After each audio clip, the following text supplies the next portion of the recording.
Professor of History from Usmania University, from Hyderabad, IGNOU Regional Center. ఈరోజు మనం BHI ఈ 145 బుక్లో నుంచి రెండవ లెసన్ అంటే European some aspects of European history from 1789 to 1945 ఉన్నటువంటి దాంట్లో నుంచి ఈ బుక్లో నుంచి మనము రెండవ lesson French revolution mass action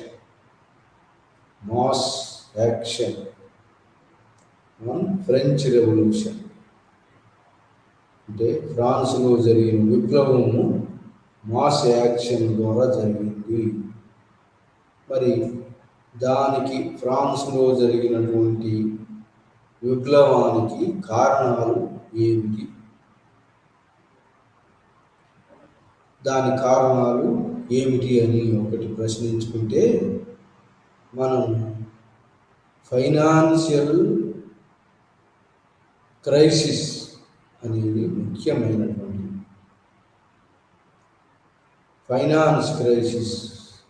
ఎట్లా అంటే ఫ్రెంచ్ సొసైటీలో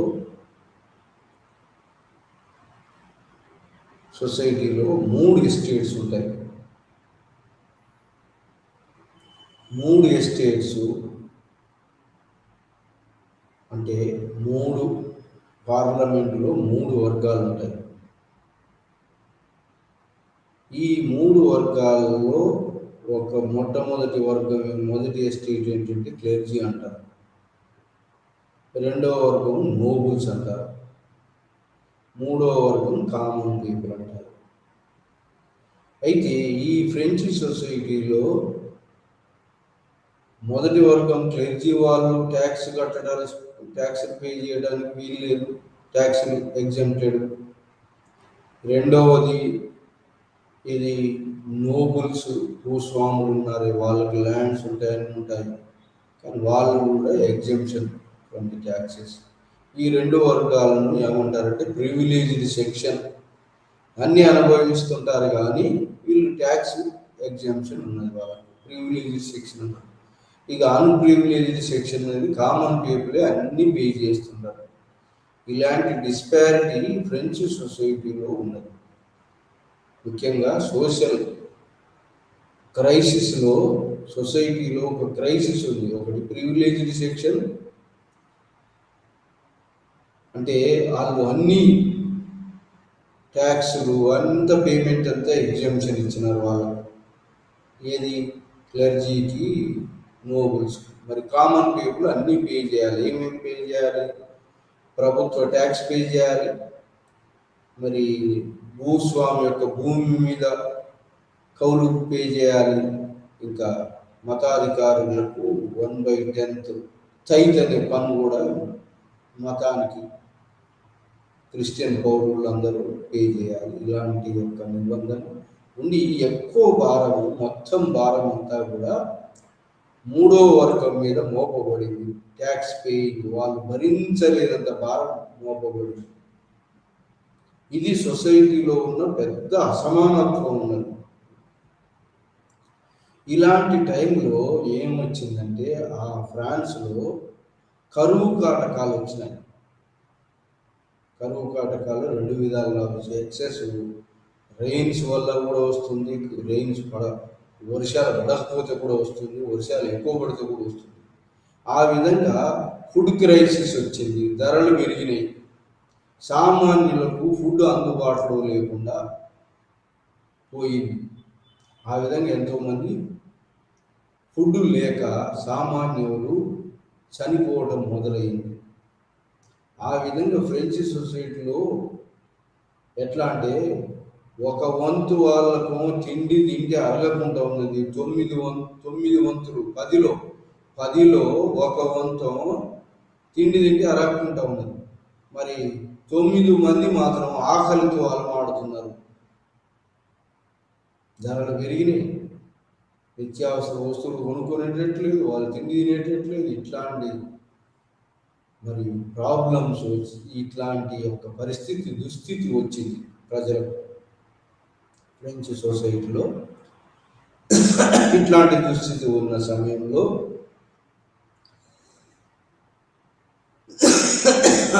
అప్పుడున్న ఫ్రెంచ్ ఫైనాన్స్ మినిస్టర్స్ ఏం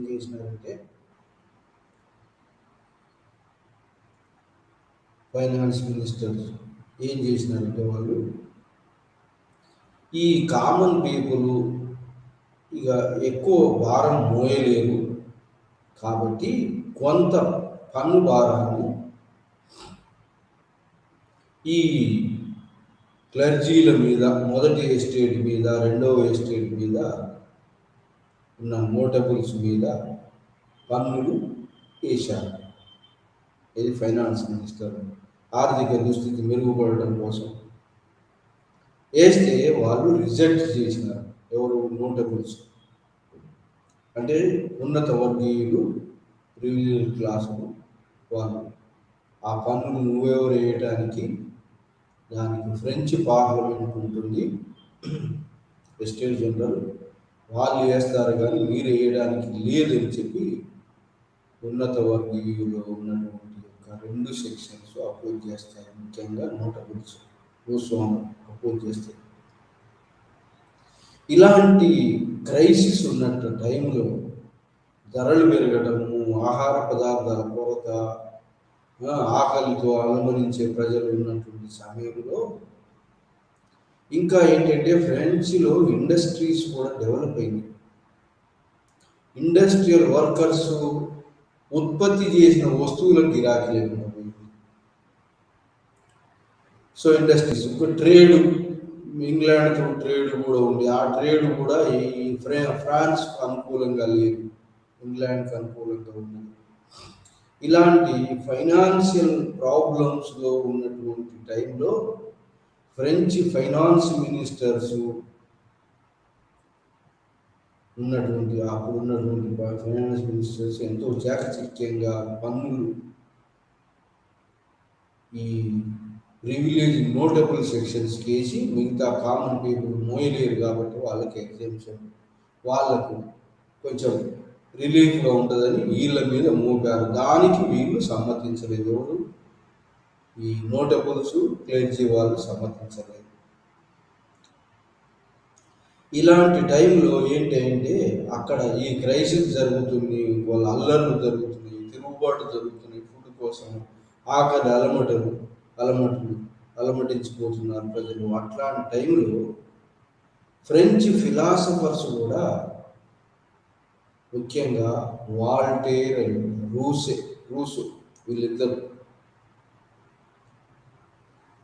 ఈ ఫ్రెంచ్ ప్రజలను ఉద్దేశించి ఏం చెప్పారంటే, వాళ్ళు social contract theory, general will theory అంటే ప్రభుత్వము ప్రజల యొక్క అనుమతితో నడుస్తుంది. సొసైటీ కాంట్రాక్ట్ ఇచ్చింది మంచిగా పరిపాలన చేయమని. సోషల్ కాంట్రాక్ట్ థియరీ రూసో చెప్తాడు. కాంట్రాక్ట్ ఇస్తే వీళ్ళు మంచిగా పరిపాలన చేస్తలేడు కాబట్టి వాళ్ళని తొలగించే అధికారం జనరల్ విల్ అంటే పబ్లిక్ ఉంటుంది అని చెప్పి జనరల్ విల్ అనే సూత్రాన్ని, సోషల్ కాంట్రాక్ట్ థియరీ అనే రెండింటిని అతను ఫ్రెంచ్ ప్రజలలో భావజాలాన్ని ప్రచారం చేశాడు. వాల్టేర్ కూడా చేశాడు. ఏమని? ఫ్రెంచ్ క్యాథలిక్ చర్చిలో ఉన్నటువంటి లోపాలు ఎత్తి చూపిస్తూ భూస్వామ్య వ్యవస్థలో వాళ్ళు ఎగ్జంప్షన్ గురై మిగతా వాళ్ళు ఎట్లా అలమటించిపోతున్నారు అనేది కూడా వాల్టేర్ కూడా దాన్ని ఫ్రెంచ్ ప్రజలను ఆకలితో అలమటించి ఉన్నటువంటి వాళ్ళని ఎంకరేజ్ చేయడం జరిగింది. ఫిలాసఫర్స్ యొక్క ఐడియాలజీ, ముఖ్యంగా వాల్టేర్ అండ్ రూసో ఐడియాలజీతో ప్రజలు ఇంకా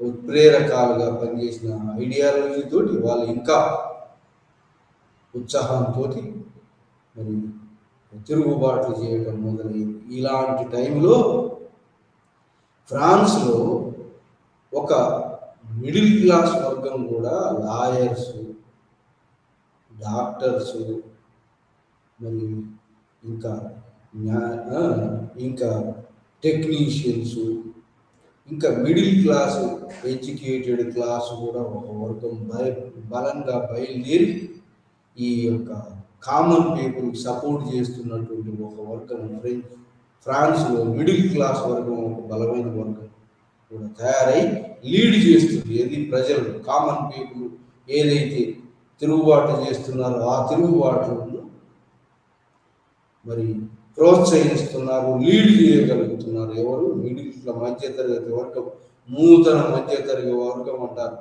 ఏది? ఇంగ్లీష్ ఎడ్యుకేషన్, మరి కొత్త వృత్తులు అవలంబించినటువంటి మధ్యతరగతి వర్గానికి కూడా ఏ అధికారాలు లేవు, ఏ ప్రివిలేజెస్ లేవు. ఓన్లీ ప్రివిలేజెస్ భూస్వాములకు మరి మతాధికారులకు మాత్రమే ఉన్నాయి. వీళ్ళకు కూడా ఏమీ లేవు. కాబట్టి వీళ్ళు నాయకత్వం వహించారు తిరుగుబాటు చేసే ప్రజలకు, మాసెస్ నాయకత్వం వహించారు. కాబట్టి మాసెస్ నాయకత్వం వహించినటువంటి నూతన మధ్యతరగతి వర్గం నాయకత్వంతో మాసెస్ మరి ఈ ఐడియాలజీ కూడా, ఇది ఫిలాసఫర్స్ ఐడియాలజీతో ఉత్ప్రేరకంగా తయారైనటువంటి మాసెస్ లీడర్షిప్ వహించారు. నూతన విద్యాధిక వర్గం, విద్య అభ్యసించినటువంటి వర్గం, మిడిల్ క్లాస్, నూతన మధ్యతరగతి వర్గం నాయకత్వం వహించారు. సో అలాంటి టైంలో ఏమైందంటే, ఈ నోటబుల్స్ ఎప్పుడైతే మరి పన్నులు మోయటాన్ని తిరస్కరించి ఏం చెప్పారంటే, వాళ్ళు ఫ్రెంచ్ పార్లమెంటు మాత్రమే దీనికి నూతన పన్నులు వేయడానికి అధికారం ఉంది, రాజుకి ఎట్లాంటి అధికారం లేదు అని చెప్పడం జరిగింది. సో దాంతో విధి లేక మరి 16th లూయి రాజు ఏం చేసినాడంటే elections జరిపాడు. French parliament, estate general అంటారు. అయితే ఈ ఎలక్షన్లో ఈ టైం ఎలక్ట్ అయినటువంటి ఫ్రెంచ్ పార్లమెంట్లో ఏమైంది? ఫ్రెంచ్ పార్లమెంట్ ఎందుకు సమావేశపరిచారు? ఎప్పుడు 1614 నుంచి 175 సంవత్సరాలు దాదాపుగా ఎవ్వరు పట్టించుకొని పార్లమెంటును 16 ఓలు, 14 ఓలు పట్టించుకోలేదు, 15 ఓలు, 16 ఓలు ఈ కాలంలో దాన్ని ఈ యొక్క ఫైనాన్షియల్ క్రైసిస్ తోటి ఫ్రెంచ్ పార్లమెంటును ఎలక్షన్ జరిపి సమావేశపరచాల్సి వచ్చింది. ఈ ఎలక్షన్లో ఏమైందంటే, ఇంతకుముందుకు ఒక్కొక్క ఎస్టేట్కు ఒక ఓటు ఉండేది. అంటే క్లెర్జీ వాళ్ళు ఫస్ట్ ఎస్టేట్ అనేవాళ్ళు, వాళ్ళకు ఒక ఓటు ఉండేది. మరి నోటబుల్స్ భూస్వాములకు సెకండ్ ఎస్టేట్, వాళ్ళకు ఒక ఓటు. మరి థర్డ్ ఎస్టేట్ కామనర్స్కు వాళ్ళకు ఒక ఓటు ఉండేది ఇంతకుముందు. కానీ ఇప్పుడు థర్డ్ ఎస్టేట్లో ఈ ఫస్ట్ ఎస్టేట్ క్లెర్జీలో 300 మంది ఎన్నికైతే, సెకండ్ ఎస్టేట్లో నోటబుల్స్ భూస్వాములు 300 మంది ఎన్నికైతే, థర్డ్ ఎస్టేట్లో కామనర్స్ నుంచి మాత్రం 606 మంది ఎలక్టెడ్ రిప్రజెంటేటివ్స్ వచ్చి ఈ కొత్త ఎస్టేట్ జనరల్ ఎలక్షన్ జరిపి సమావేశపరిచినప్పుడు 606 మంది వాళ్ళు థర్డ్ ఎస్టేట్ వాళ్ళు, 600 మంది అయినారు. ఇప్పుడు ఈ యొక్క పన్నులను వాళ్ళ అప్రూవల్ చేయాలి. ఎవరు? పార్లమెంట్, ఫ్రెంచ్ పార్లమెంట్ అంటారు, దాన్నే ఎస్టేట్ జనరల్ అంటారు. ఈ ఎస్టేట్ జనరల్ సమావేశమైన ఎస్టేట్ జనరల్లో మరి ఒక తగాదా మొదలైంది. ఏం తగాదా మొదలైందంటే, మూడో వర్గమైన కామన్ పీపుల్ వర్గమైన థర్డ్ ఎస్టేట్ వాళ్ళు ఏమన్నారంటే, అందరూ ఒక దగ్గర కూర్చోవాలి, ఒకే దగ్గర కూర్చొని vote by head, not vote by estate కాదు, ఒక ఎస్టేట్కి ఒక ఓటు కాదు, ఒక పర్సన్కు ఒక ఓటు ద్వారా అందరు కామన్గా ఒకే హాల్లో కూర్చోవాలి, ఓటు ఒక పర్సన్ తోటి ఒక పర్సన్ ఒక ఓటు వేయాలి. అయితే ఈ ఎలక్షన్ జరిపేటప్పుడే వీళ్ళు ఏది ఈ ప్రజలు వాళ్ళకు రిప్రజెంటేటివ్కి విన్నవించుకున్నారు. వాళ్ళ యొక్క డిమాండ్స్, వాళ్ళ మీద పన్ను తగ్గించమని థర్డ్ ఎస్టేట్ వాళ్ళు. మరి ఫస్ట్ ఎస్టేట్ వాళ్ళు, సెకండ్ ఎస్టేట్ వాళ్ళు ఏమి విన్నవించుకున్నారంటే పన్నులు మన మీద పడకుండా చూడమని వీళ్ళు విన్నవించుకున్నారు. వాళ్ళు పన్నులు మరి అందరికీ సమానంగా పడాలి. ఈ estate first estate second estate అనే వాళ్ళు అది ఉండొద్దు. సమానంగా ఓటు బై హెడ్ తోటి తీర్మానం చేయబడాలి. పన్నుల విషయంలో అందరికీ సమానమైనటువంటి పన్నులు, సమాన అవకాశాలు, సమాన పన్నులు వేయాలని చెప్పి వీళ్ళు థర్డ్ ఎస్టేట్ వాళ్ళు ఫస్ట్ పట్టుపట్టారు. కానీ నోటబుల్స్ మరి అదే నోబుల్స్ మరి క్లర్జీ వాళ్ళు లేదు, మేము సపరేటు, మాకు 2 ఓట్లు ఉంటాయి, మీకు 1 ఓటు ఉంటుంది అని చెప్పి వాళ్ళు తగాదా దిగినారు. ఎవరు? ఈ యొక్క ఫస్ట్ ఎస్టేట్ వాళ్ళు, సెకండ్ ఎస్టేట్ వాళ్ళు. మరి కామనర్స్ లేదు, ఓటు బై హెడ్, అందరూ ఒక దగ్గర కూర్చోవాలి, ఓటు వేయాలి. దాంతో కొంత క్లర్జీ పీపుల్ కొంత కాంప్రమైజ్ అయినారు. కొంతమంది ఈ వర్గంలో ఉన్న ఫస్ట్ ఎస్టేట్ సెకండ్ ఎస్టేట్ వాళ్ళలో ఉన్నటువంటి ఉదారవాదం కూడా వాళ్ళకు సపోర్ట్ చేశారు. ఎవరికి? Third estate, commoner estate support చేశారు. దాంతో అందరూ ఒక దగ్గర కూర్చోవాలనే దానికి బలమైన బలం చేకూర్చి థర్డ్ ఎస్టేట్ వాళ్ళు అందరూ ఒక దగ్గర కూర్చోవాలని దానికి బలం చేకూర్చబడింది. ఇది రాజుకి ఇష్టం లేదు, ఫస్ట్ ఎస్టేట్కి ఇష్టం లేదు, సెకండ్ ఎస్టేట్కి ఇష్టం లేదు. అయినా కూడా ఈ యొక్క 3వ ఎస్టేట్ వాళ్ళు, కామనర్స్ ఎస్టేట్ వాళ్ళు అందరూ ఒక దగ్గర కూర్చొని ఓటు బై హెడ్ ద్వారా పర్సన్కి 1 ఓటు ద్వారా తీర్మానం చేయాలి పన్నుల మీద అనే దాన్ని.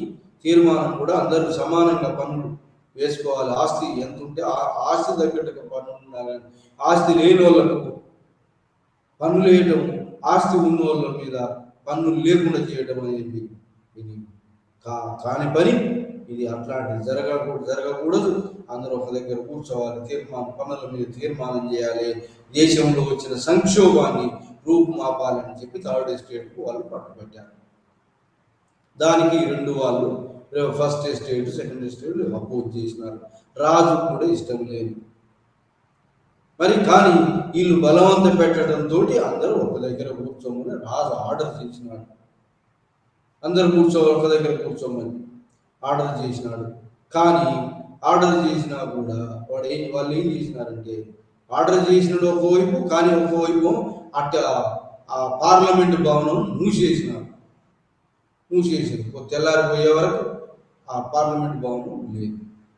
దాంతో ఏమైందంటే ఈ థర్డ్ ఎస్టేట్ వాళ్ళు ఈ పార్లమెంట్ భవనం ఎప్పుడైతే మూసేసారో, రాజుకి ఇష్టం లేదు కదా, మూసేయబడింది.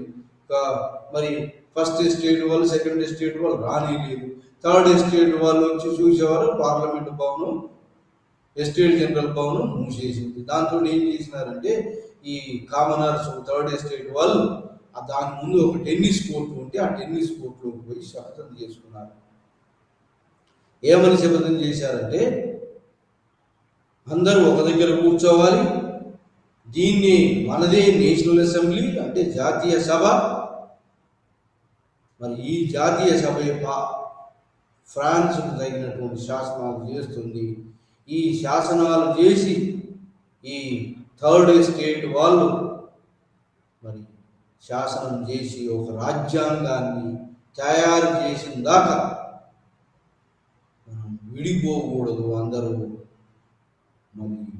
మళ్ళీ సమావేశమై ఈ ఫ్రాన్స్ దేశానికి ఒక రాజ్యాంగాన్ని రూపొందించాలి అని చెప్పి ఒక టెన్నిస్ కోర్టులో, పార్లమెంట్ భవనం ముందు ఉన్నటువంటి టెన్నిస్ కోర్టులో శపథం చేసుకున్నారు. ఎవరు? దాన్ని టెన్నిస్ కోర్టు ఓత్ అంటారు. దాన్ని శపథం చేసుకొని మనం విడిపోయేదానికి లేదుగా మరి మొత్తం కలిసి ఒక జాతీయ మనదే నిజమైనటువంటి నేషనల్ అసెంబ్లీ, దాన్ని నేషనల్ అసెంబ్లీలో జాతీయ సభ నేషనల్ అసెంబ్లీలో ప్రకటించుకొని మరి మనం ఒక ఒక రాజ్యాంగాన్ని రూపొందించినాక మనం విడిపోవడానికి లేదు, అందరూ మూకుమ్మడిగా ఒకే దగ్గర కూర్చోవాలని చెప్పి డిసైడ్ చేశారు. దాంతో రాజు ఏం చేసేది లేక అందరిని ఒక దగ్గర కూర్చోమని ఆర్డర్ చేసినాడు. కానీ దీన్ని రాజుకి ఇష్టం లేదు, నోబుల్స్కి ఇష్టం లేదు. కానీ దీన్ని అణిచివేయాలని చెప్పి ఏం చేసినాడంటే బార్డర్లో ఎక్కడెక్కడ సరిహద్దులో ఉన్న సైన్యాన్ని 20,000 మంది సైన్యాన్ని ప్యారిస్ పట్టణానికి రప్పిస్తున్నాడు. ఎందుకయ్యా అంటే ఈ థర్డ్ ఎస్టేట్ వాళ్ళను అణచడం ఉద్దేశంతో, అణిచివేసి ఏరియేయటం, రాజుకు వ్యతిరేకంగా, భూస్వాములకు వ్యతిరేకంగా, క్లర్జీ వాళ్ళకు వ్యతిరేకంగా పనిచేసేటువంటి థర్డ్ ఎస్టేట్ వాళ్ళను ఏరియేయటం కోసం సైన్యాన్ని పిలిపిస్తున్నాడు. సో ఇలాంటి సమయంలో ఇంకా ప్రజలకు అనుమానం వచ్చింది, రాజు ఇలా ఇష్టం లేదు కాబట్టి రాజు సైన్యాన్ని పిలిపిస్తున్నాడు అని చెప్పి పెద్ద అనుమానము, అపనమ్మకం పెరిగింది రాజు మీద. దాంతో అలాంటి టైంలో ఇంకా ఏంటంటే ఆకలికి అలమటించిపోతున్నారు ప్రజలు, కరువు కాటకాలు, ఫుడ్ దొరకట్లేదు. ప్యారిస్ స్త్రీలు ఏం చేసినారంటే అలాంటి టైంలో ఏం చేసినారు, వాళ్ళు మూకుమ్మడిగా స్త్రీలు ముందుకు వచ్చారు. మరి ప్రజలు ఆకలి బాధలతో ఉంటున్నారు కాబట్టి ప్యారిస్ స్త్రీలు మూకుమ్మడిగా ఒక ప్రొసిషన్ ద్వారా స్త్రీలు పురుషులు అందరు కలిసి రాజు మాకు బ్రెడ్ ఇవ్వాలి, బ్రెడ్ అంటే రొట్టె ఇవ్వాలి అని చెప్పి ఒక పెద్ద ప్రొసిషన్గా వర్సేల్ రాజభవనానికి బయలుదేరినారు. రాజభవనంలో ఉన్నటువంటి కాపులో ఉన్న వాళ్ళు వీళ్ళ మీద కాల్పులు జరిపారు.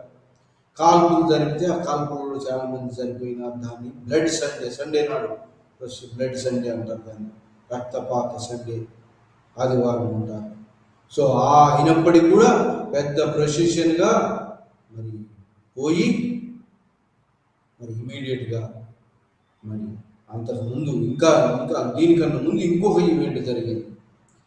ఎప్పుడైతే తిరుగుబాటుదారులు మూకుమ్మడిగా ఈ రాజు సైన్యాన్ని పిలిపించి ఈ యొక్క నేషనల్ అసెంబ్లీ అణచివేద్దామనేటువంటి యొక్క ఉద్దేశం ఉండగానే 14th జూలై నాడు ఫ్రెంచ్ క్యాపిటల్లో ప్యారిస్లో ఉన్నటువంటి బాస్టిల్ జైలు అంటే సెంట్రల్ ప్రిజన్ బద్దలు కొట్టారు. ఎవరు? ఈ పార్లమెంటుకు నేషనల్ అసెంబ్లీకి సపోర్ట్ చేసేటువంటి వాళ్ళు అందరూ కలిసి మూకుమ్మడిగా పోయి ఫ్రెంచ్ సెంట్రల్ జైల్లో, బాస్టిల్ జైలు అనే సెంట్రల్ జైలులో ఉన్నటువంటి గోడలు బద్దలు కొట్టి ఆ యొక్క ప్రిజనర్స్ అందరిని బయటకు తీసుకొచ్చారు. ఆ విధంగా ప్రిజనర్స్ ఏదైతే జైలు నుంచి వచ్చినటువంటి ప్రిజనర్స్ మరి నేషనల్ అసెంబ్లీకి సపోర్ట్ చేసేటువంటి వాళ్ళు అందరూ మూకుమ్మడిగా మరి స్లోగన్స్ తోటి మరి పార్లమెంటు వర్సేల్స్ రాజభవనం, స్త్రీలు కూడా ఆ తర్వాత స్త్రీలు జాయిన్ అయినారు. స్త్రీలు పురుషులు అందరూ కలిసి వర్సేల్ రాజభవనాన్ని చుట్టుముట్టి మాకు బ్రెడ్ ఇవ్వమని. సో దాంతో ఆ భవనం కాపులా ఉన్నప్పుడు వాళ్ళు వీళ్ళ మీద కాల్పు జరిపారు. దీంట్లో చాలా మంది చనిపోయినారు. అది బ్లడ్ సండే అంటారు, సండే నాడు జరిగింది. అయినప్పటికీ కూడా మూకుమ్మడిగా ఉన్నటువంటి ఈ యొక్క ప్రిజనర్స్ కానీ, ఈ స్త్రీలు కానీ, ప్యారిస్ స్త్రీలు కానీ వెనుకకు దగ్గరలేదు, ముందుకు పోయి రాజును, రాణిని, రాజు యొక్క కుమారుడు ముగ్గురు రాజభవనం నుంచి ప్యారిస్ టూరిన్ అనే భవనంలో, ప్యారిస్ పట్టణం యొక్క సెంట్రల్లో అంటే నడిబొడ్డున ఒక భవనం ఉంది. ఆ భవనంలో హౌస్ అరెస్ట్గా బంధించబడ్డారు. ఎవరు? రాజు, రాణి, ఆమె యొక్క కొడుకులు. ఎందుకు? ఈ రాజు సరైన మెజర్స్ నేషనల్ అసెంబ్లీ తీర్మానం చేసింది. ఏమని తీర్మానం చేసింది? ఈ యొక్క ఫుడ్ రిలీజ్ చేయాలి, కరువు కాటకాలను తీర్చాలి అని తీర్మానం చేసి ఏమో పట్టించుకోవట్లేదు. అలాంటి టైంలో ఈ యొక్క ప్యారిస్ స్త్రీలు మూకుమ్మడిగా ప్రొసిషన్ ద్వారా పోయి రాజు, రాణిని వీళ్ళు బయట ఉండి కుట్రలు చేస్తున్నారని చెప్పి ప్యారిస్ నడుముడికి తీసుకొచ్చారు. ఆ విధంగా చుట్టూ ప్రజలు ఉంటారు, నడిబొడ్డున హౌస్ అరెస్ట్ లాగా చేయబడ్డాడు. ఎవడు? ఫ్రెంచ్ రాజు లూయిస్ 16th, అతని భార్య మేరీ యాంటోనిటీ, అతని కుమారుడు, ముగ్గురు కూడా ఆ భవనంలో, ప్యారిస్ నడిబొడ్డున భవనంలో బంధించబడ్డారు. లేదా హౌస్ అరెస్ట్ లాగా ఆ హౌస్ నుంచి బయటికి వెళ్లకుండా మరి కాపులా పెట్టారు. సో ఇది జరుగుతున్న సమయంలో ఇలా జరుగుతున్న సమయంలో ఏమైందంటే, కొంతమంది ఇది ఫస్ట్ ఎస్టేట్ వాళ్ళు అంటే నోబుల్స్, మరి సెకండ్ ఎస్టేట్ వాళ్ళు, ఫస్ట్ ఎస్టేట్ వాళ్ళు క్లర్జీ పీపుల్, సెకండ్ ఎస్టేట్ వాళ్ళు ఎవరైతే ఉన్నారో వాళ్ళు ఈ నోబుల్స్ కూడా ఇక్కడి నుంచి బయటికి పారిపోయినారు. బయటికి ఎమిగ్రీస్గా పారిపోయినారు. బయట ఎమిగ్రీస్గా ఎవడంటే ఈ యొక్క బూర్బన్ రాజు 16th లూయి ఎవరికంటే ఆస్ట్రియా యువరాజు యొక్క చెల్లెనిచ్చాడు. ఆస్ట్రియా రాజ్యానికి రాజ్యం యొక్క రాజు యొక్క కూతురు మేరీ యాంటోనిటీ. సో కాబట్టి సపోర్ట్ ఆస్ట్రియా వీళ్ళ మీద వార్ డిక్లేర్ చేసింది. ఆస్ట్రియా, మిగతా దేశాలు, ఫ్రాన్స్లో కనుక విప్లవం సక్సెస్ అయితే ఈ కామన్ పీపుల్ యొక్క విప్లవం సక్సెస్ అయితే మిగతా ఐరోపా దేశంలో కూడా అది ప్రబలుతుంది. ఆ విధంగా వర్కర్స్ యొక్క మరి కామన్ పీపుల్ యొక్క రివోల్ట్ సక్సెస్ అయితే మరి ఐరోపాలో ఉన్నటువంటి ప్రివిలేజ్డ్ సెక్షన్స్ అన్నీ కూడా అందరూ కూడా అన్ని ఆ యొక్క ప్రివిలేజెస్ అన్ని అంటే వాళ్ళకు ఉన్నటువంటి స్పెషల్ ప్రొవిజన్స్ అన్ని తొలగించబడతాయి. మాస్ విప్లవం వస్తుంది. మాస్ తిరుగుబాటు విప్లవం ద్వారా అన్ని తొలగించబడతాయని భయం పుంజుకుంది మిగతా దేశాలలో. సో అలాంటి టైంలో రాజు, ఈ ప్యారిస్ నడిపుంటున్నటువంటి రాజు ఏం చేశాడు, వాడు ప్యారిస్ పట్టణాన్ని వదిలి మారు వేషంలో ఒక రథాన్ని తీసుకొని ఫ్రాన్స్ యొక్క సరిహద్దుల్లోకి నుంచి పారిపోదాం, ఆస్ట్రియా చుట్టాలు, ఆస్ట్రియా వాళ్ళ యొక్క రిలేషన్ కాబట్టి అక్కడ పారిపోదామని బయలుదేరిండు. ఆ సరిహద్దులలో ఆ రథం ఊబిలో దిగిపోయింది. తెల్లారింది. ప్రజలు గుర్తుపట్టారు. డ్రెస్సును చూసి, రథాన్ని చూసి, రాజును, రాణిని, కుమారుని గుర్తుపట్టి వాళ్ళు అక్కడి నుంచి మళ్ళీ రాణిని తీసుకొచ్చి ప్యారిస్లో బంధించారు. కానీ ఈ యొక్క ఫ్రెంచ్ విప్లవాన్ని అణిచివేయాలని చెప్పి ఆస్ట్రియా, మిగతా దేశాలందరూ ఒక పిల్లనిచ్చిలో ఒక డిక్లేర్ చేశారు. రాజును, రాణిని మరి విడిపించి విప్లవాన్ని అణిచివేస్తాము అని చెప్పి ఒక పిల్లనిచ్చిలో డిక్లేర్ చేశారు. ఆ విధంగా మరి వాళ్ళ సైన్యాన్ని ఫ్రాన్స్ దేశం మీద పంపడం మొదలెట్టారు. మరి ఫ్రెంచ్ సైన్యాలు కూడా నేషనల్ అసెంబ్లీ ఆధ్వర్యంలో తయారైన సైన్యం కూడా యుద్ధం మొదలెట్టింది. విప్లవానికి వ్యతిరేకంగా ఉన్నటువంటి వాళ్ళ మీద యుద్ధం. కానీ ఓడిపోతుంది. ఏది ఓడిపోతుంది? ఫ్రాన్స్ ఓడిపోతుంది. ఒకటి ఓడిపోవడానికి కారణం ఏంటంటే రాజు కూడా కుట్ర చేస్తున్నాడు. ఇంకా ఎవడు కుట్ర?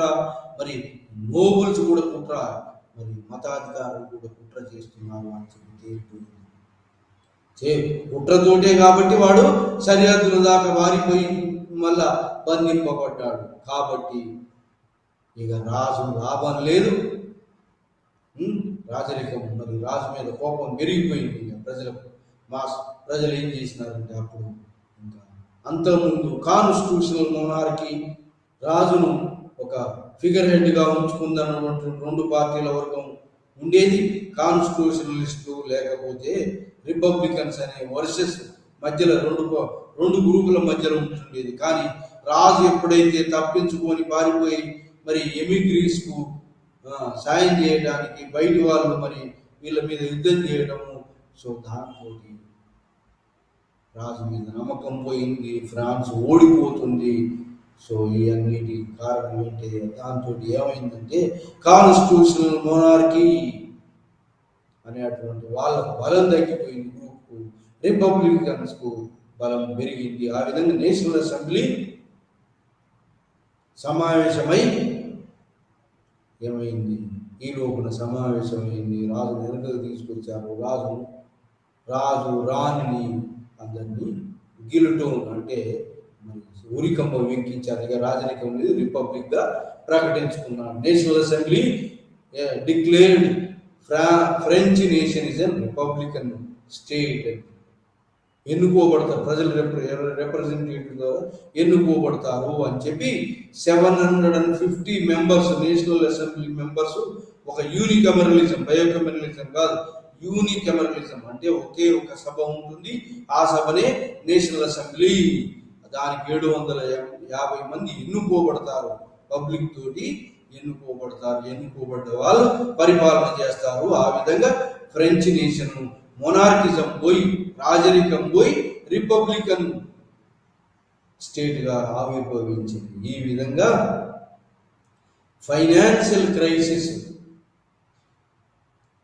మరి ఎస్టేట్ జనరల్ సమావేశం, దానికి ఫైనాన్షియల్ క్రైసిస్ తీరటం కోసం ఎస్టేట్ జనరల్ సమావేశంలో జరిగేటువంటి కాన్ఫ్లిక్ట్స్, మరి ఫ్రెంచ్ ఫిలాసఫర్స్ యొక్క ఉత్ప్రేరకమైనటువంటి బోధనలు, ఈ అన్నిటితో ఫ్రెంచ్ విప్లవం మాస్ విప్లవంగా తయారైంది.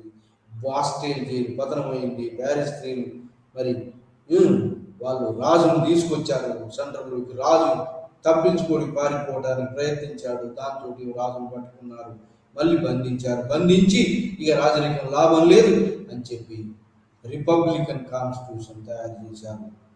ఎవరు? National assembly. రాజరికం రద్దయిపోయింది. రాజును మిగతా వాళ్ళ సపోర్టర్స్ను ఉరి తీయడం జరిగింది. ఆ విధంగా మాస్ యాక్షన్ మొదలైంది. మాస్ యాక్షన్ తోటి మరి ఈ యొక్క కాన్స్టిట్యూషనలిస్ట్ మరి రాజ్యాంగబద్ధ రాజరికం అనేది వీగిపోయింది.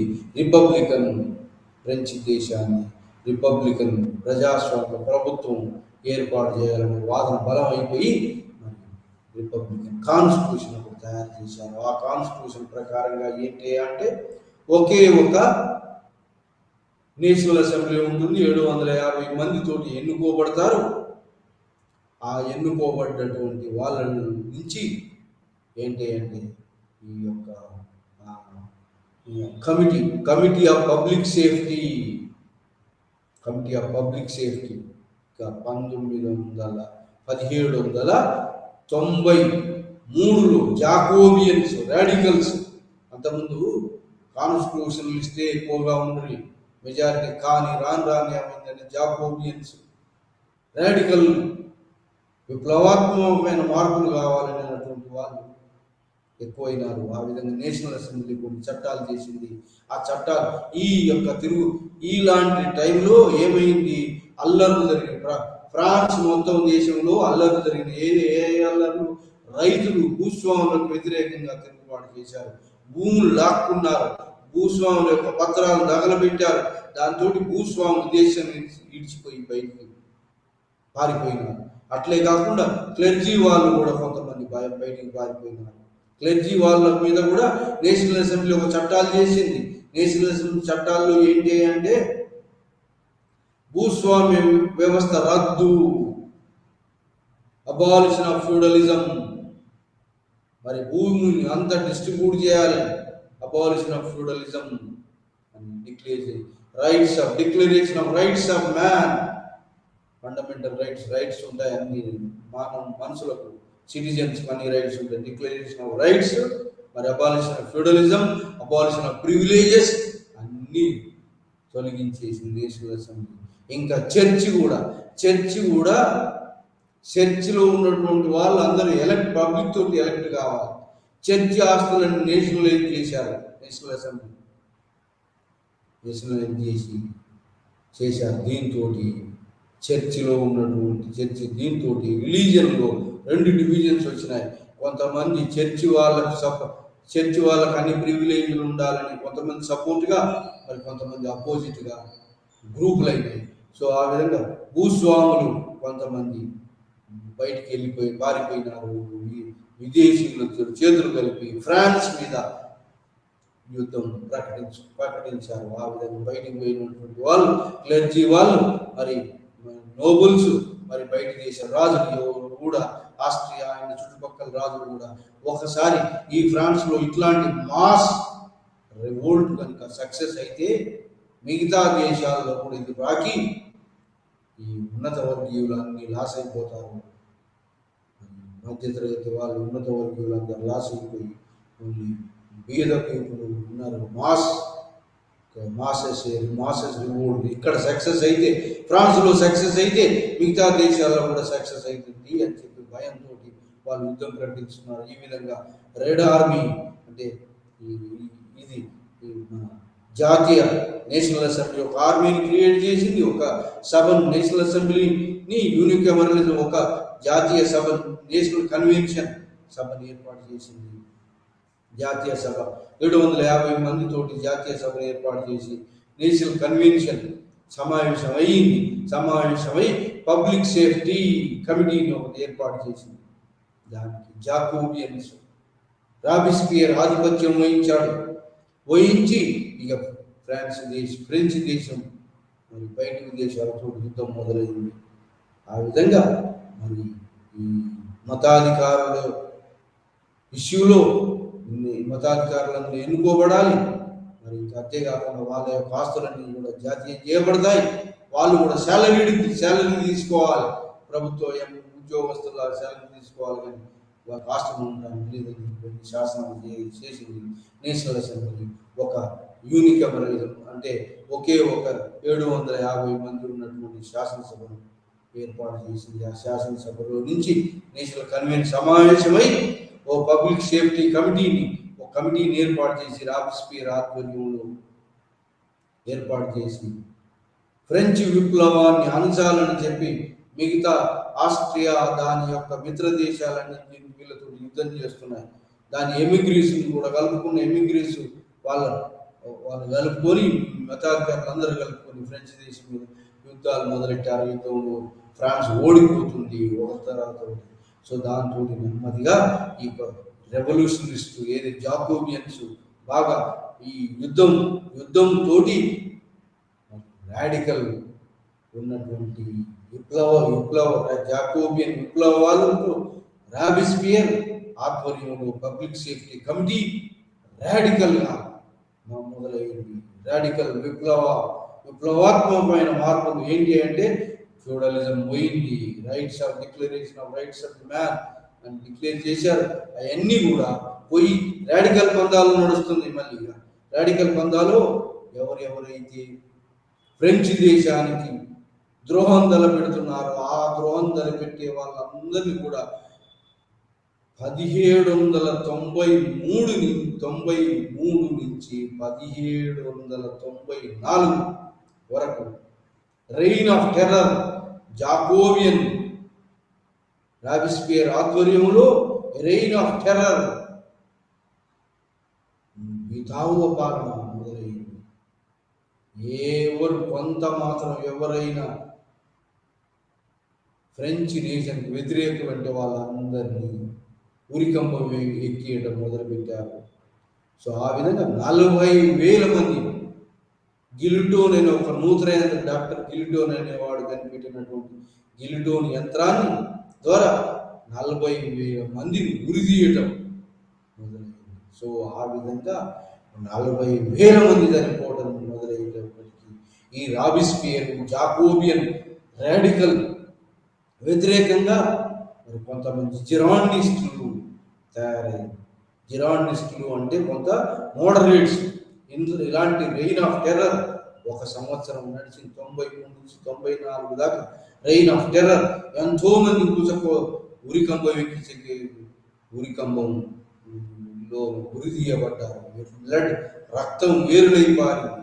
సో ఇలాంటి టైంలో ఏం చేశారంటే ఈ యొక్క మోడరేట్స్ కొంతమంది బాగా గ్రూప్ అయి వాళ్ళు ఏం చేశారంటే రాబిస్పియర్ కూడా రాబిస్పియర్ అతని యొక్క ఆ, వాళ్ళ యొక్క మరి రాబిస్పియర్ కూడా ఉరి తీయించారు. ఆ విధంగా మరి ఒకరికొకరు విప్లవవాదులే ఉరి తీయబడుతున్నారు. వాళ్ళు ఒకరు పవర్ కొట్లాట, పార్టీ ఎవరు జాకోబియన్స్ అని, జిరాండిస్టులని, సో కాన్స్టిట్యూషనలిస్టులని, ఇట్లా మూడు వర్గాలు. సో అవి మతాధికారులు. సో ఈ విధంగా వర్గాలుగా తయారైంది. ఈ వర్గాల్లో జాకోబియన్స్ టెర్రరిజాన్ని అంతం చేస్తూ జిరాండిస్టులు, మోడరేట్స్ వచ్చారు. మోడరేట్స్ ఆధిపత్యం వహించినటువంటి వాళ్ళు, డాంటెన్ వాళ్ళు, మరి మిగతా వాళ్ళు ఏం చేసినారంటే ఇలా యూనికమ్యూనలిజం పనికిరాదు, బయోకమ్యూనలిజం రావాలని చెప్పి వాళ్ళు కొన్ని నూతన మార్పులు చేసి ఎగువ సభ దిగువ సభ ఎలక్షన్స్ ద్వారా ప్రజల రిప్రజెంటేటివ్ ఎన్నుకోబడాలి. దిగువ సభ ఏమైనా తప్పులు చేస్తే ఎగువ సభలో సవరించబడాలి లేదా రిస్ట్రిక్ట్ చేయబడాలి. ఇంకా అది కాకుండా ఇండిపెండెంట్ జ్యుడిషియల్ న్యాయ వ్యవస్థ కూడా ఉండాలి. ఎందుకంటే తప్పులు జరుగుతున్నాయి. ఎంతమంది ఉరి తీయబడుతున్నారు, అనామకులందరూ ఉరి తీయబడుతున్నారు. సో కాబట్టి ఇలాంటి తప్పులు జరగకుండా ఇండిపెండెంట్ జ్యుడిషియరీ కూడా ఏర్పాటు చేయాలి. 2 సభలు, అప్పర్ హౌస్, లోయర్ హౌస్ అనేది ఏర్పాటు చేశారు. ఆ విధంగా మరి 1795 నుంచి ద్విసభ 2 సభలు ఫ్రెంచ్ పార్లమెంట్లో ఎలక్షన్లో 2 సభలు వచ్చినాయి, అప్పర్ హౌస్, లోయర్ హౌస్. మరి దాని తర్వాత ఇంకోటి ఏంటంటే ఈ యొక్క అంతకుముందు ఉన్నటువంటి పబ్లిక్ సేఫ్టీ కమిటీ కాకుండా ఇప్పుడు డైరెక్టరీ 5 మంది ఉన్నటువంటి సభ్యులు ఉన్నటువంటి డైరెక్టరీ అని పరిపాలన 1795 నుంచి 1799 దాకా డైరెక్టరీ పరిపాలన మొదలైంది. ఇది కొంత మరి ఎట్లాంటిదంటే అంతకుముందు ఉన్నటువంటి రాడికల్గా కాకుండా కొంత లిబరల్గా మరి పరిపాలన మొదలైంది. ఇది 1795 నుంచి 99 దాకా డైరెక్టరీ పరిపాలన. 5 మంది సభ్యులు, సభ 2 సభలు ఎన్నుకోబడ్డాయి. Upper house, lower house, independent judiciary ఉండాలి, మరి ఎగ్జిక్యూటివ్ సపరేట్ ఉండాలి, శాసనసభ సపరేట్ ఉండాలి. ఇవన్నీ వ్యవస్థలు రూపొందించి డైరెక్టరీ పరిపాలన 5 మంది సభ్యులు ఉన్నటువంటి డైరెక్టరీ పరిపాలన మొదలైంది. అయితే ఈ డైరెక్టరీ ఆధ్వర్యంలో ఏం జరుగుతుందంటే ఫ్రాన్స్ దేశం మిగతా దేశాలు వీళ్ళ మీద చేసే యుద్ధాన్ని తిప్పికొట్టడం మొదలవుతుంది.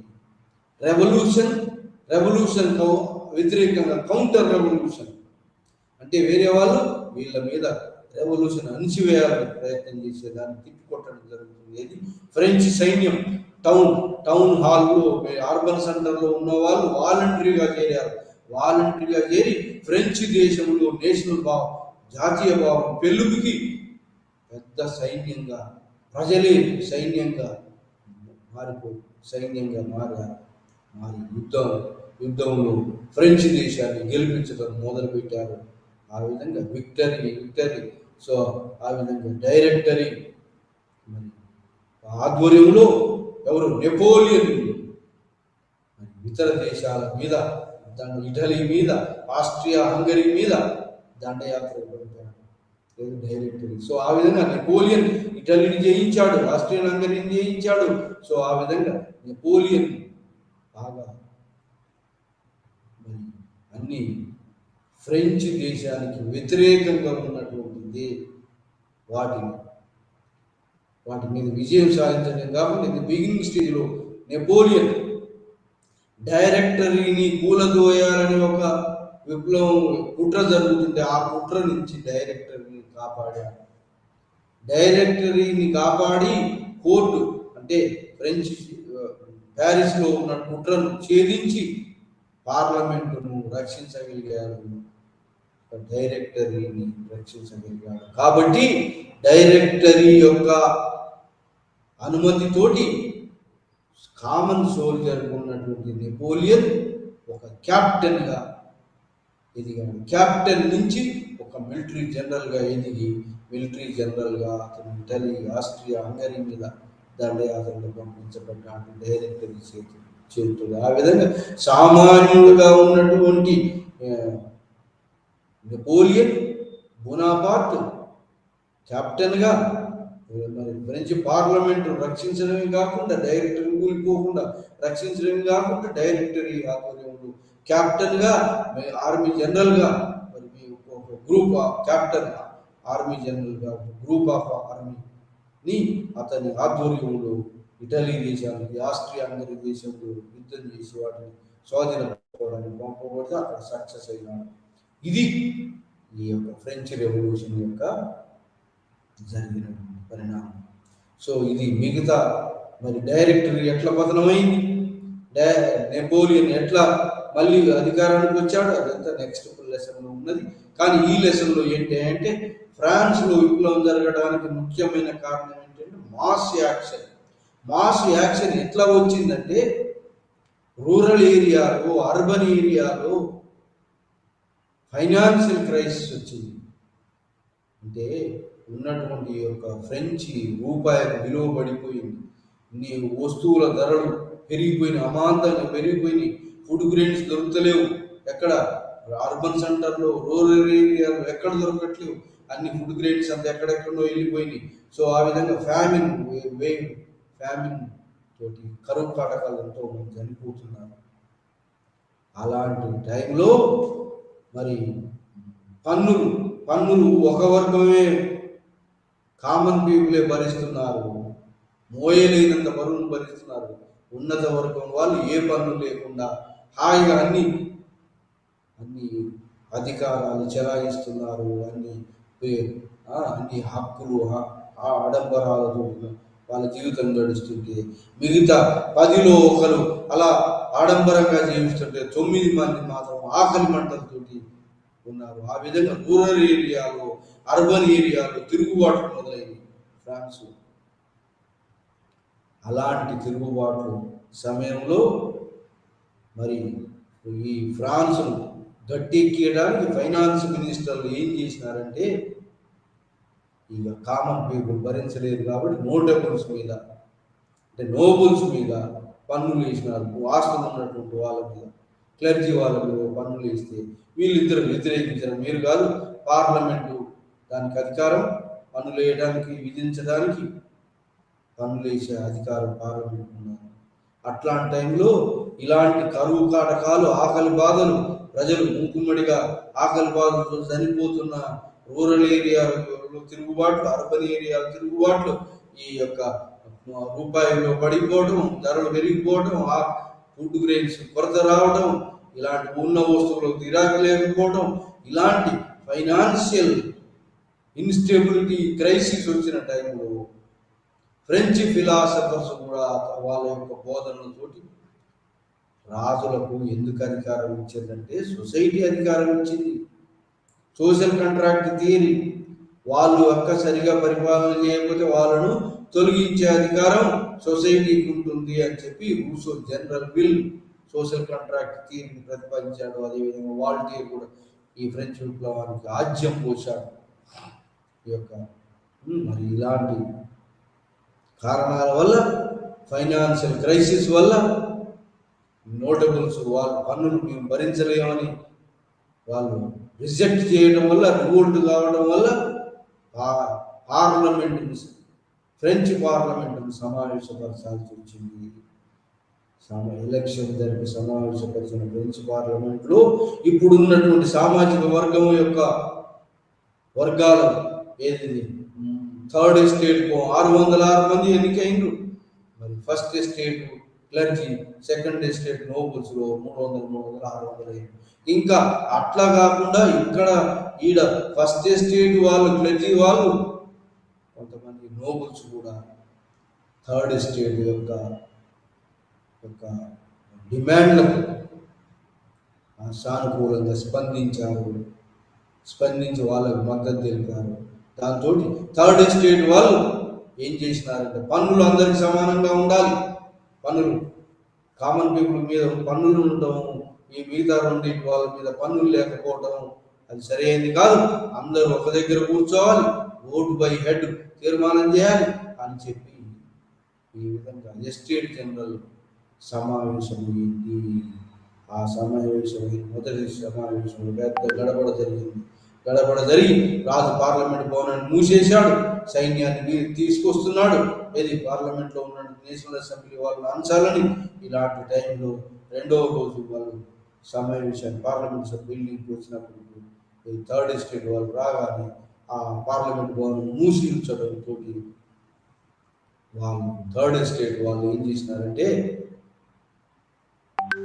తనే ఆ సభని నేషనల్ అసెంబ్లీగా, జాతీయ సభగా ప్రకటించుకొని టెన్నిస్ కోర్టులో సమావేశమై మేము జాతికి ఒక రాజ్యాంగాన్ని అందించిన దాంట్లో విడిపోము, ఈ థర్డ్ ఎస్టేటే జాతీయ సభగా ప్రకటించుకున్నారు. దాన్ని అలా మరి నేషనల్ అసెంబ్లీ ప్రకటించుకున్నారు. దాంతో రాజు ఏమి చేయలేక అందరూ ఒక దగ్గర కూర్చోమని మరి ఆర్డర్ చేసినాడు. కానీ ఏది ఇష్టం లేదు వీళ్ళకి, రాజుకి ఇష్టం లేదు, వీళ్ళకి ఇష్టం లేదు. దాంతో సైన్యాన్ని పంపించి థర్డ్ ఎస్టేట్ను అంశాలని ప్రయత్నం చేస్తున్నాడు. అలాంటి టైంలో థర్డ్ ఎస్టేట్ నేషనల్ అసెంబ్లీకి సపోర్ట్ ఉన్నటువంటి వాళ్ళు కొంతమంది తిరుగుబాటుదారులు పోయి బాస్టిల్ 14th జూలై నాడు బాస్టిల్ జైలు అతను చేసినాడు. బ్రద్దలు కొట్టినారు. జైల్లో ఉన్న ప్రిజనర్స్ అందరూ బయటకు వచ్చేసినారు. వాళ్ళు మళ్ళీ ఒకసారి పోవాలనుకోరు కదా, కాబట్టి విప్లవకారులతో చేతులు కలిపారు. ఆ విధంగా మరి రాడికల్స్ సపోర్టర్స్ ఆఫ్ ది విప్లవానికి ఉన్నటువంటి మద్దతుదారులు ఎక్కువై వాళ్ళు మరి మూకుమ్మడిగా స్త్రీలతో కలిపి మరి అప్పుడు వచ్చినటువంటి ఫైనాన్షియల్ క్రైసిస్ కాకుండా ఆకలి బాధలు, బ్రెడ్ కరువు, ఆకలితో చనిపోతున్నటువంటి వాళ్ళ ప్రజలను చూసి స్త్రీలు మరి చిప్పలు పట్టుకొని లేదా గిన్నెలు పట్టుకొని ఆకలికి బ్రెడ్ ఇవ్వాలి అని చెప్పి ఒక వర్సేల్ రాజభవన్కి ప్రొసెషన్గా బయలుదేరారు. పీస్ఫుల్ ప్రొసెషన్ మీద ఉద్యమం మీద రాజ సైనికులు కాల్పులు జరిగితే దాంట్లో ఎంతో మంది చనిపోయిన దాన్ని సండే నాడు జరిగింది కాబట్టి దాన్ని బ్లడ్ సండే అన్నారు. అయినప్పటికీ కూడా ఎంతో మంది చనిపోయినప్పటికీ స్త్రీలు పురుషులు మూకుమ్మడిగా వర్సెస్ రాజభవనాన్ని చుట్టుముట్టి రాణి యొక్క కుమారుని అందరినీ తీసుకొచ్చి ప్యారిస్ పట్టణంలో బంధించారు. అలా బంధించిన వాళ్ళు విప్లవానికి వ్యతిరేకమైనటువంటి భూస్వాములు, క్లెర్జీ వాళ్ళు నేషనల్ అసెంబ్లీ ప్రకటించింది భూస్వామ్యం వ్యవస్థ రద్దు. ఎందుకంటే తిరుగుబాటు జరుగుతున్నాయి రూరల్ ఏరియాలో, పీజెంట్స్ అంతా తిరుగుబాటు చేస్తున్నారు భూస్వాములకు వ్యతిరేకంగా. దాన్ని తృప్తిపరచడం కోసం భూస్వామ్య విధానం రద్దు, declaration of the rights of man అని స్వతంత్రం హక్కు ఉంటుంది, ప్రకటించే హక్కు ఉంటుంది, స్వేచ్ఛగా మాట్లాడే హక్కు ఉంటుంది. సో ఇవన్నీ హక్కులు ప్రకటించే declaration rights of the man, మరి అబాలిషన్ ఆఫ్ ఫ్యూడలిజం అని నేషనల్ అసెంబ్లీ ప్రకటించింది. చర్చి నేషనలైజేషన్ చేసింది. చర్చి వాళ్ళు కూడా ఎన్నుకోబడాలి, మరి వాళ్ళ ఆస్తులన్నీ కూడా జాతీయం చేయబడుతున్నాయి. వాళ్ళు కూడా శాలరీడ్ పీపుల్గా పరిగణించబడుతున్నారు. వాళ్ళు కూడా ఎలక్ట్ కాబడాలని చెప్పి శాసనాలు చేసింది ఇది నేషనల్ అసెంబ్లీ. దానికి వ్యతిరేకులుగా ఉన్నటువంటి వాళ్ళు ఇక్కడి నుంచి పారిపోయినారు. ఎవరు? క్లెర్జీ వాళ్ళు, మరి ఈ యొక్క నోబుల్స్ పారిపోయి ఎమిగ్రీస్గా బయటికి దేశాలకు పోయినారు. ఆ బయటి దేశాల రాజులను సపోర్టర్స్ కూడగట్టి ఫ్రెంచ్ దేశం మీద యుద్ధం ప్రకటించేటట్టు చేశారు. ఆస్ట్రియా ఫిలనిజ్ అనే చోట మరి రాణి పునరుద్ధరిస్తాము, రెస్టోరేషన్ చేస్తాము, విప్లవాన్ని అణిచివేస్తామని ప్రకటించారు. ఎవరు? ఆస్ట్రియా, దాని మద్దతుదారులు అందరూ కూడా. సో దాంతో రాజు నిర్బంధంలో ఉన్న రాజు కూడా ఈ లోపల ఏం చేసినాడు, అతను ఎస్కేప్ కావడానికి రథం మీద సరిహద్దులో పట్టుబడ్డాడు.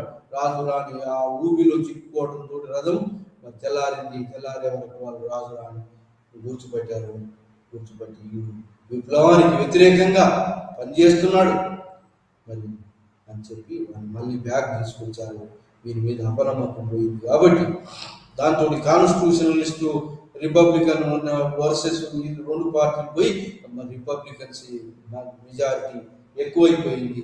దాంతో జాకోబియన్స్ అనే వర్గం విప్లవ కామన్ పీపుల్ వర్గానికి బలం ఎక్కువైపోయి రాజు రాణి మిగతా వాళ్ళందరినీ ఉరిదీసింది. ఆ విధంగా రెయిన్ ఆఫ్ టెర్రర్ ఎక్కడ సంవత్సరం 1793 నుంచి 94 దాకా జాకోబియన్ రాడికల్స్ పరిపాలనలో రెయిన్ ఆఫ్ టెర్రర్ అని గిల్డోన్ యంత్రం ద్వారా 40,000 మందిని ఎంతో మంది ఉరిదీయబడ్డారు. బ్లడ్ వేరుడై పారింది, రక్తం మడుగు. సో దాంతో విసిగి వేసాడినటువంటి కొంతమంది జిరాండిస్టులు అనే వాళ్ళు పార్టీలు వచ్చినాయి. ఇప్పుడు ఇలాంటి దానికి వ్యతిరేకించే వాళ్ళు వచ్చి మరి రాబిస్పియర్ ఎవడైతే నాయకుడు ఉన్నాడో కమిటీ ఆఫ్ పబ్లిక్ సేఫ్టీ ద్వారా ఇంతమందిని ఉరిదీసిన నాయకుడు కూడా మళ్ళా ఈ జిరాండిస్టు వాళ్ళు బలంగా తయారై ఉరిదీశారు. ఆ విధంగా రాబిస్పియర్ ఉరిదీయబడ్డాడు. మళ్ళీ రాబిస్పియర్ తర్వాత మళ్ళీ ఇలాంటి చర్యల్ని పాల్పడేటువంటి డాంటెన్ కూడా ఉరిదీయబడ్డాడు. సో ఈ విధంగా వరుసగా ప్రభుత్వాన్ని నడిపించేటువంటి థర్మోడియన్ రిపబ్లిక్ ఏర్పాటైంది. రిపబ్లిక్ ఏర్పాటైంది. ఆ విధంగా యూనికెమరలిజం పోయి పబ్లిక్ సేఫ్టీ జాకోబియన్స్ పోయి జిరాండిన్స్ వచ్చారు. బయోకెమరలిజం వచ్చింది. ఇప్పుడు మరి కొంత లిబరలిజం వచ్చింది. మరి దాంతో మరి లిబరలిజం వచ్చినప్పటికీ మరి French nation republic bicameralism judicial review అని ఇండిపెండెంట్ జ్యుడిషియల్గా వచ్చి కొంత లిబరల్ పార్టీస్ మొదలైనాయి. దాంతో ఈ నేషనల్ బయోకెమరల్ 2 శాసన అప్పర్ హౌస్ లోయర్ హౌస్ 2 వచ్చినాయి. ఇండిపెండెంట్ జ్యుడిషియరీ వచ్చింది, ఎగ్జిక్యూటివ్ వచ్చింది, లెజిస్లేటివ్ వచ్చింది, సపరేషన్ ఆఫ్ పవర్స్.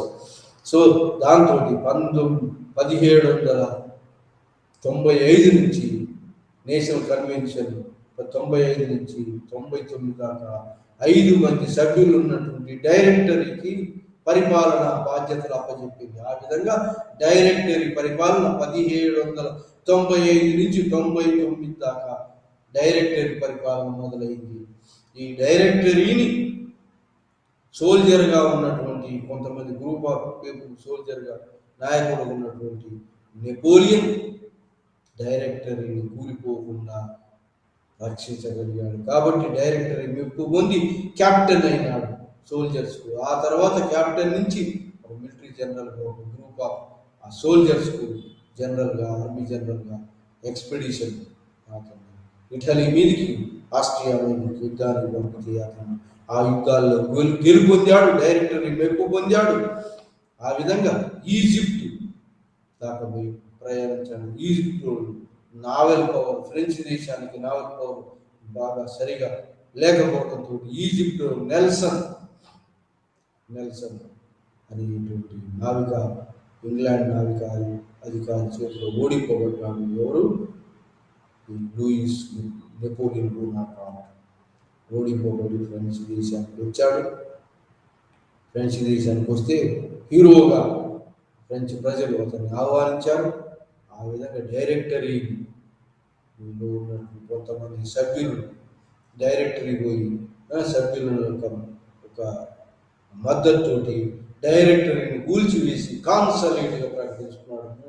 3 మెంబర్స్ తోటి కాన్సలేట్ ప్రభుత్వం ఏర్పడింది.